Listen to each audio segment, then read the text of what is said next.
একটু সাহায্য সহযোগিতা যে আমার আল্লাহ ডাক দিয়া বললেন আদম শুনে নাও, পৃথিবীর কোন বান্দা বান্দি যদি পুরা জীবনটা গুনাহ কইরা জীবনের ভুলগুলি বুঝতে পাইরা মরণের আগ মুহূর্তে আমি আল্লাহ দরবারে খালেস দিলে তওবা করি, আমি আল্লাহ ওই বান্দা বান্দির পুরা জিন্দেগির গুনাহ মাফ করে দিব। চিৎকার দিয়া পড়েন সুবহানাল্লাহ। বন্ধু আমার আল্লাহ ডাক দিয়া বললেন নবী গো আপনি পৃথিবী মানুষদেরকে আমার পক্ষ থেকে জানায় দিন। আল্লাহ বলেন কুল ইয়া ইবাদিয়াল্লাযিনা আসরাফু আলা আনফুসিহিম লা তাকনাতু মির রাহমাতিল্লাহ ইন্নাল্লাহা ইয়াগফিরু যুনুবা জামিআ ইন্নাহু হুয়াল গফুরুর রহিম।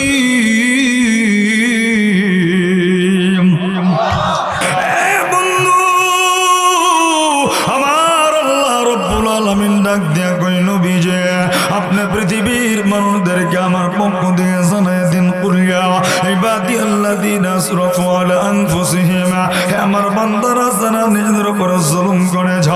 এই জুলুমের ব্যাখ্যায় মুফাসসিরে কেরাম বলেন যারা গুনাহ করছো, ভুল করছো, নাফরমানি করেছ, আল্লাহ বললেন নবী গো আপনি তাদেরকে জানায় দিন লা তাকুনাতু মির রাহমাতিল্লাহ, গোলামরে জীবনে যত গুনাহ হোক না কেন আমি আল্লাহর রহমত থেকে কখনো নৈরাশ হব না, আমি আল্লাহর রহমত থেকে কখনো সরবা না, আমি আল্লাহ তোমারে মাফ করব না।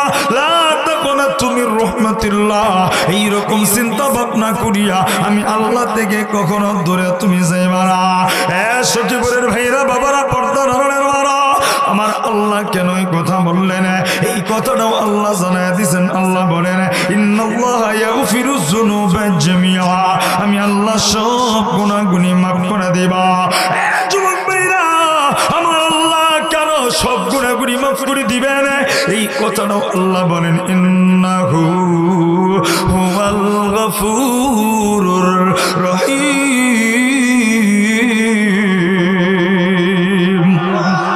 জবান খুলে পড়ুন আল্লাহু আকবার। আমার আল্লাহ হইলেন রহমান, আমার আল্লাহ হইলেন মেহেরবান। আমার আপনার জীবনে যত গুনাহ হোক না কেন আল্লাহর কাছে যদি খালেস দিলে মাফ চাইতে পারে জবান খুলে বলেন তো আমার আল্লাহ মাফ করতে পারে কি পারে না? আর জোরে বলেন পারে কি পারে না? জবান খুলে বলেন তো গোটা পৃথিবীর সব কিছুর চাইতে দয়ার অধিকারী তিনি কে? আর জবান খুলে বলেন তিনি কে? আর একবার বলেন তিনি কে?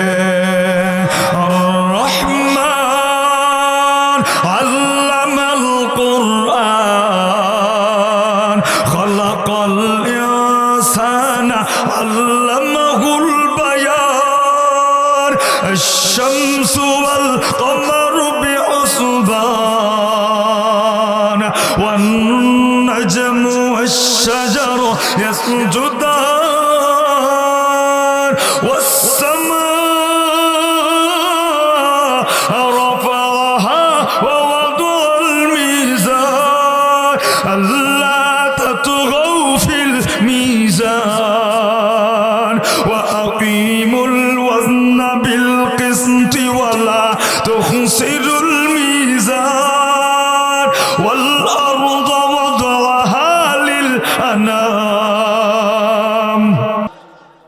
আল্লাহর চাইতে দয়াময়, জোরে বলেন আল্লাহর চাইতে দয়াময় কেউ নেই। চিন্তা করেন না, অনেকে চিন্তা করে এত পাপ করছি না জানি আল্লাহ মাফ করে কিনা, চিন্তা ভাবনা কিছুই নেই। গুনাহ হবে কারণ আল্লাহর দয়া বেশি, আল্লাহর ক্ষমতাও বেশি। জোরে কয় না? আল্লাহর ক্ষমতাও বেশি, দয়াও বেশি। ভুল করছেন বান্দা, মাফ চাইবেন তো সর্বোচ্চ মালিকের কাছে। এলাকায় যদি কেউ ভুল করে চেয়ারম্যান মাফ করলে মেম্বারের কিছু করার নাই, তাহলে চেয়ারম্যানের চেয়ারম্যান, মেম্বারের মেম্বার, প্রধানমন্ত্রীর প্রধানমন্ত্রী, গোটা পৃথিবীর রাজত্ব তো কার কাছে? ভুল হয়ে যেতেই পারে, আমরা মানুষ, ভুল হয় দেখাই আল্লাহ আমাদেরকে বেশি মহব্বত করে, কথা কয় না? ভুল হবে, অন্যায় আপনার দ্বারা হবে, ফেরেশতার সঙ্গে আল্লাহ কয় মানুষ বানাই বসে কি কম সংক্ষিপ্ত করে দিই, ফেরেশতাকে আল্লাহ এটি বানানোর দরকার নাই, এটি সখী করে যায় আকাম করবো, কথা শুনতো না, মারামারি করবো। আল্লাহ কয় মারামারি করুক, এরপরে যে আমার কাছে ভুল বুঝছে রাত্রে কবিরে চোখের পানি ফেলাইবো, এটা আমার আল্লাহর কাছে ভালো লাগবো। আপনি কি ইবাদত করেন? কোন ফেরেশতায় যে খারাপ হয়েছে এটা লড়তো না, কোন ফেরেশতা সেজদায় আছে এটা কিয়ামত তুরি সেজদাতেই থাকবো, কোন ফেরেশতা জিকির আপনি মনে করেন যে আল্লাহ ঠেকা পড়ছে জিকির করতাম না, ওই আল্লাহর একটা ফাঁটি আছে সারাদিন আল্লাহ আল্লাহ জিকিরই করতেছে। কিন্তু যে সন্তানটা ভুল করে দেখবেন, এই সন্তান যদি ভুল বুঝতে পারে আব্বার কাছে আইসা মাফ চায়, আব্বার কলিজাটা বড় ঠান্ডা হয়ে যায়। বান্দাই যখন ভুল করে আল্লাহর কাছে যখন মাফ চায়, আল্লাহ বড় গর্ব করে ফেরেশতারে ডাক দিয়ে কয় দেখ তোমরা না কইছিলা যে এটি মারানো দরকার নাই, দেখ 70 বছর ভুল করার পরেও দাড়িগুলি ফাইটা গেছে, এখনো পর্যন্ত ভুলগুলি বুঝা মইরা যাইব, এর আগে আমি আল্লাহর কাছে সারেন্ডার করে মাফ চাইছে, তাকায় দেখো আমি আল্লাহর কাছে চাইছি, আমি আল্লাহ তারা নগদে মাফ করে দিলাম। তাহলে আমার আল্লাহর দয়া কম না বেশি? জোরে বলেন কম না বেশি? জীবনে যত গুনাহ হোক মাফ চাইবো কার কাছে? জোরে বলেন কার কাছে? আমার আল্লাহর এত দয়া,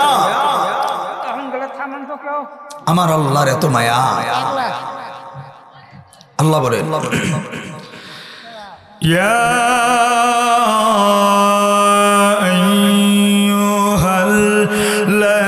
আইয়ুহাল্লাযীনা আমানু তুবু ইলাল্লাহি তাওবাতান নাসুহা।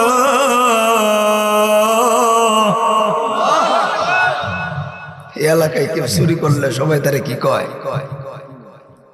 না চোর কয় না, ফির কয়। আপনার দিকে আপনার এলাকায় কেউ চুরি করলে তারে কি কয়? না ফির কয়, কি কয়? জোরে কয় না, কি কয়? তো এটা মুখ দিয়ে বেরোয় না, জোরে কর না, কি কয়?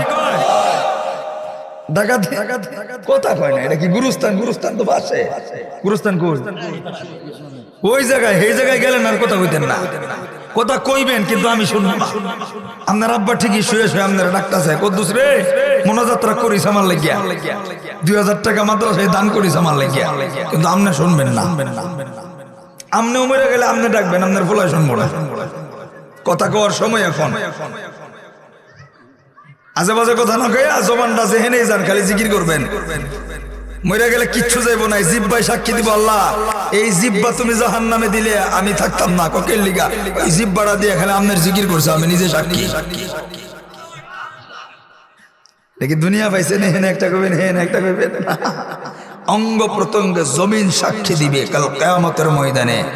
এই মাহফিলে বসেছিলে, এই মাহফিলের জমিনটা আপনার পক্ষে সাক্ষী দিবে যদি সহি নিয়তে আপনি বসেন। আল্লাহর এত দয়া, অনেক অজুহাত দিয়া আলেমরে এক গ্লাস পানি খাওয়াইছে, এই উসিলাতে আল্লাহ মাফ করবো। আলেমরা তুই ইজ্জত করছিলে, সালাম দিছিলে, ভিডিও দেখাইবো আল্লাহ, ভিডিও 70 বছরের ভিডিও ছেড়ে দিব। আরে আকাম কোকাম গুনার অভাব নেই, হঠাৎ করে দেখবো রাস্তা দিয়ে যাইতেছেন হাইটা ভিডিও দেখেন না, সিনেমা নাটক। ওয়াজ না শুনলে তো আমরা ছবি টবি মোটামুটি ভালোই দেখি, সব দেখা যায়। তা আপনার ভিডিওটা স্টেজে এরকম ছেড়ে দিব, পর্দা লাগাই আল্লাহ, আপনার দাদা খালু চাচা নাতি পুতি বউ বাচ্চা সবার সামনে উপস্থাপন হয়ে যাব। থাকায় দেখবেন আপনি একজন আলেমরে সালাম দিচ্ছেন, আল্লাহ গো জীবনে কোনো কাম করে না, ওই যে সালাম দিছিলাম হুজুর রে, ও তাই নাকি? কই কিতা করতাম, কই কি করবেন আপনি জানেন না, আপনি আমার মাফ করে জান্নাত দেন। কয় আল্লাহ এত চালাক তুই, যা আলেম রে ইজ্জত করছস, আমার প্রতিনিধিরে তুই ভালোবাসছস, যা নবীর সুন্নত পালন করছস, আমি তোর জান্নাতের ঠিকানা দিয়ে দিলাম। আল্লাহ ওয়াজুহাত খুঁজবো, কুত্তারে পানি খাওয়াইছি, আল্লাহ মাফ করে দিন। কারণ আল্লাহর দয়া কম না বেশি? জোরে কয় না কম না বেশি? চুরি করলে সবাই কি কয়? ডাকাতি করলে, জিনা করলে, জোরে কয় না, জিনা মাইটটা একটু ঠিক হয়েছিল মাঝখানে। জিনা করলে সুদ খাইলে, ঘুষ খাইলে, জোরে বলেন ঘুষ খাইলে। মুসলমান ভাইরা আমার খুব খেয়াল করে দিলের কান লাগা কথাগুলি শুনবেন। আমার টাঙ্গাইল ডিস্ট্রিক্টের সখীপুরের বাবারা ভাইরা, আমার পর্দার আড়ালের মা বোনেরা, কেউ কারো দিকে কোনো নজর দিব না, দিলের কান লাগায় কথাগুলি শুনব। বাবাজি, আমার আপনার জিন্দিগিতে যত গুনাহ হোক না কেন, জীবনে 70টা বছর গুনাহ হয়ে গেছে। এই যুবক ভাই 30টা বছর 25টা বছর গুনাহ করে ফেলেছি। আমার আল্লাহ প্রথম হিসাব প্রতিদিন কয় গোলাম, জীবনে যত গুনাহ করস না কেন আমি আল্লাহ তোর অপেক্ষায় একবার শুধু চোখের এক ফোঁটা পানি ফেলিয়া আমি আল্লাহর কাছে বলবি আস্তাগফিরুল্লাহ, আমি আল্লাহ তোর পড়া জিন্দিগির গুনাহটা মাফ করে দিব। যুবক বন্ধু, বৃদ্ধ বাবারা, আমার পর্দার আড়ালের মা বোনেরা, এজন্য জীবনের গুনাহগুলির জন্য আল্লাহর দরবারে তওবা করব। আর সামনে আমরা কখনো আমরা গুনার কাজে লিপ্ত হব না। আমার বাবাজি, আমরা যারা সুদের সঙ্গে জড়িত আছি আজকের ময়দানে তওবা করব। আর জীবনে কোনোদিন আমরা সুদ খাবো না। আমরা যারা মোবাইলে টিভিতে নাটক ছবি গান দেখি আমরা কখনো তা ওই কাজে লিপ্ত হব না। যুবক বন্ধু, আল্লাহর গোলামটা তোমরা বাবারা ভাইরা শোনো, আমরা যারা চাষচলে বসে মোবাইলে টিভিতে নাটক ছবি গান দেখি, আমরা যারা পর নারীদের দিকে তাকাই আজকের ময়দানে তওবা করব। আর জীবনে কোনোদিন এই চক্ষুরা দিয়া পর নারীর দিকে আমরা তাকাইব না। আজকের ময়দানে তওবা করব। আমরা যেই গুনার কাজে লিপ্ত আছি রে, এই যুবক তুমি একা একা ঘরের ভিতরে থিকা দরজা জানালা বন্ধ কইরা মোবাইলের ভিতরে অশ্লীল ছবি গান নাটক তুমি দেখা। এই দুনিয়ার কেউ না দেখলেও দেখি আমার আল্লাহ এই গুনাহগুলির জন্য তুমি তওবা করো। এ পর্দার আড়ালের মা গো, অনেকেই ধৈর্য ধরে গভীর রাতেও বসে আছেন প্রধান বক্তা থেকে কিছু বয়ান শুনবেন, কিন্তু আজকের মাহফিলটা কেমন যেন ব্যতিক্রম হয়ে গেছে। এরপরেও মাগো আমি বলছি, গভীর রাত আপনার পায়ের সামনে হাত রেখে বলছে আপনি কখনো আপনার স্বামীটারে কষ্ট দিবেন না। আপনার জন্য আল্লাহ জান্নাতটা সহজ করেছেন। শুধুমাত্র নামাজটা আদায় করবেন, স্বামীর খেদমত করবেন, আপনার লজ্জাস্থানটারে আপনি হেফাজত করবেন। এই মা, এ যুবতী বোন, তুমি তোমার চোখটারে হেফাজত করো। যেই গুনাহগুলি তুমি জীবনে করে ফেলেছ, পর পুরুষের দিকে তাকাইয়া মনে মনে তুমি আসক্তি হইয়া এই গুনাহগুলির জন্য তুমি তওবা করো। আমার আল্লাহ তোমার গুনাহগুলি মাফ করে দিবে। এই মা, এই বোন যারা শ্বশুর শাশুড়ির কষ্ট দিছ আজকের ময়দানে তুমি তওবা করো, আল্লাহ তোমার গুনাহগুলি মাফ করে দিবে। এ বোন যারা বুরকা পরনি টোটালি বৃষ্টি লাগাইয়া পর পুরুষকে আসক্ত বানানোর জন্য তুমি সাজগোজ কইরা রাস্তা দিয়ে হাঁটো, এ বোন তুমি আজকের ময়দানে তওবা করো। আর কোনোদিন তুমি বাহিরে বের হবা না। তোমার মাথার চুলগুলি কেউ দেখবে না, তোমার ঠোঁটগুলি কেউ দেখবে না। আল্লাহ তোমারে বড় সুন্দর করে বানাইছে। এ মা, এ বোন, এই সৌন্দর্যটা পর পুরুষের জন্য বানায় না, তোমার জন্য আল্লাহ নির্ধারিত করছে স্বামী। এই স্বামীর জন্য তুমি সাজবা, তুমি ঠোঁটে লিপস্টিক লাগাইবা, আল্লাহ তোমার আমলনামায় নেকি দিবে। এই স্বামীর জন্য তুমি চুলের ভিতরে শ্যাম্পু লাগাইবা, আমার আল্লাহ তোমার আমলনামায় নেকি দিবে। এ বোন তুমি বুঝো না, তোমার হাতে মেহেন্দি লাগাইবা, আমার আল্লাহ তোমার আমলনামায় নেকি দিবে। এ বোন তুমি বুঝো না, তোমার ঘরের বিছানা তোমার স্বামীর জন্য বিছাইবা, আল্লাহ তোমার আমলনামায় নেকি দিবে। তুমি সুন্দর করে স্বামীকে সন্তুষ্ট করার জন্য গোসল করবা, আমার আল্লাহ তোমার আমলনামায় নেকি দিবে। এবং তুমি বুঝো না, তুমি তোমার তোমার স্বামী ঘরে ঢুকলে তাকায় দেখে তোমার শরীরটা এলোমেলো, তুমি পুরান কাপড় চোপড় পরে আছো, এ বোন তুমি বুঝো না তোমার স্বামীটা ঘরে ঢুকলে তোমারে বারবার ডাকে, এরপরেও তুমি আওয়াজ দাও না। এ বোন তুমি বুঝো না শীতের দিনে তোমার স্বামীটার জন্য গরম ভাত তুমি দিতে পারো না, অথচ এগুলি তোমার জন্য ইবাদত। তোমার স্বামী যে কাজে সন্তুষ্ট হবে ওটাই তোমার জন্য বড় ইবাদত। স্বামীর সামনে যত সাজবা আমার আল্লাহ এটাকে ইবাদত বানায় দিবে, তোমার জান্নাত সুসজ্জিত হবে, আমার আল্লাহ খুশি হবে, মদিনা ওয়ালা নবীটা সন্তুষ্ট হবে।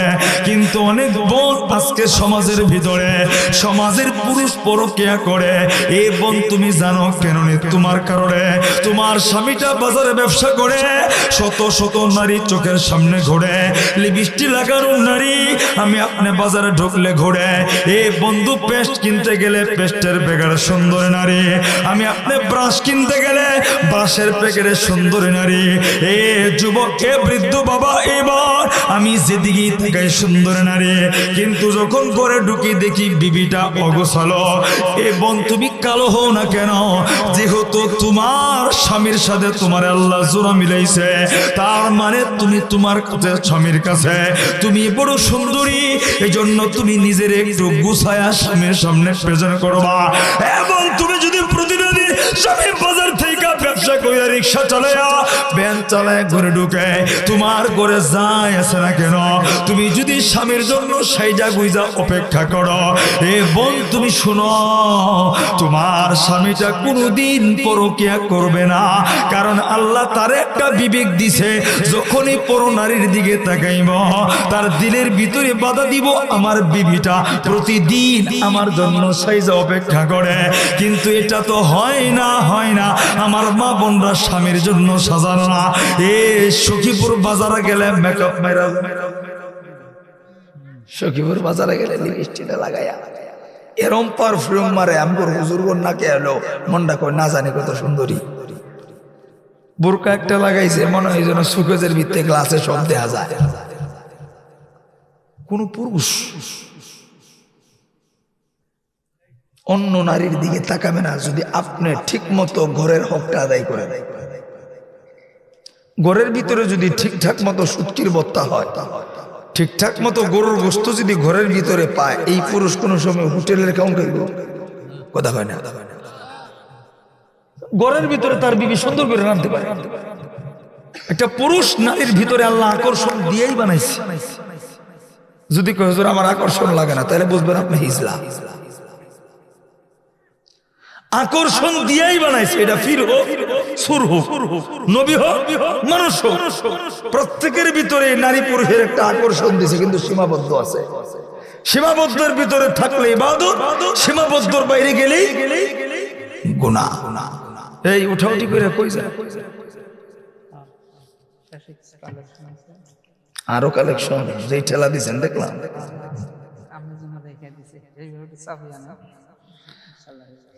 না, যারা যাবে এদেরকে আপনি দূরে রাখতে পারবেন না। নবীজি যখন কথা বলতেন সবাই তো বসতো না, কেউ দূরে দূরে দাঁড়া হাসতো, কেউ বাদাম খাইতো। এটা জান্নাতের বাগান, আমরা বুঝবেন না। গুরুস্থানে যদি আল্লাহ সিস্টেম দিত, আমার পাওয়ার দিলে একজন ওরা এসে গাইতাম, কাকা কোন তো মাহফিলটার দাম কেমন? এখানে প্রত্যেকটা কথা হচ্ছে, এই মজলিসটা তৈরি হচ্ছে, এই প্যান্ডেলের প্রতিটা নেকি সুবহানাল্লাহ আলহামদুলিল্লাহ জিকির কোরআন তেলাওয়াতের একটা অংশ আপনার বাবার কবরে চলে যাচ্ছে, আপনার দাদার কবরে চলে যাচ্ছে। আপনি কি মনে করছেন? ঈদের সময় দেখবেন কিছু মানুষ অপেক্ষায় থাকে, কেউ যদি একটা কাপড় দেয় তাহলে পরে ঈদ করবো, আছে না? সমাজের একটু গোষ্ঠের টুকরার লেগে বসে থাকে, কারণ তার তো কিছুই নাই। ওই টুকরাটা গেলে তার বাড়িতে সে রান্না করে দুপুরে খাবে। তারা বড় এতিম, অসহায়। আজকে যারা দুনিয়াতে নাই ঠিক তারা ওই রকম অসহায় হয়ে ওই জায়গায় শুয়ে আছে। আমার নাতিটা আমার লাগে দোয়া করবো, আমার সন্তানটা আমার লাগে একটু দান করবো, আমার মেয়েটা আমার জন্য চোখের পানি ফেলায় কাঁদবে। তারা অপেক্ষা করতেছে, অপেক্ষা করতেছে।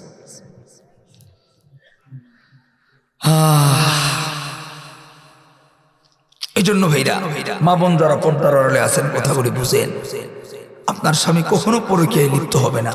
শুধু আপনাকে যাই আছে যতটুকুন আছে আপনি ওইভাবে স্বামীর সামনে উপস্থাপন করেন। আর আমরা স্বামী যারা আছি আরেক বেটির মাইয়ের লোকে ফিরিত করতে যায় হাজার হাজার টাকা খরচ না করিয়া নিজের বউডারে সাধ্যের ভিতরে প্রতিদিন একদিন সপ্তাহে একদিন ছুটি দেন, সপ্তাহে একদিন বিবির সময় দেন, যা পারেন যতটুক পারেন মেকআপ লিপস্টিক যাই আছে আপনার সাধ্যে। আপনি 2000 টাকা না পারেন, আপনি 100 টাকা দিতে পারবেন, তার কাছে আইন না দেন, বিবিটা খুশি হবে। কিন্তু বিবিটারে তো কামলা বেটির মতো রাখেন, কিন্তু তার কাছে চান আপনি বিরানি। কেমনে ভাইবেন?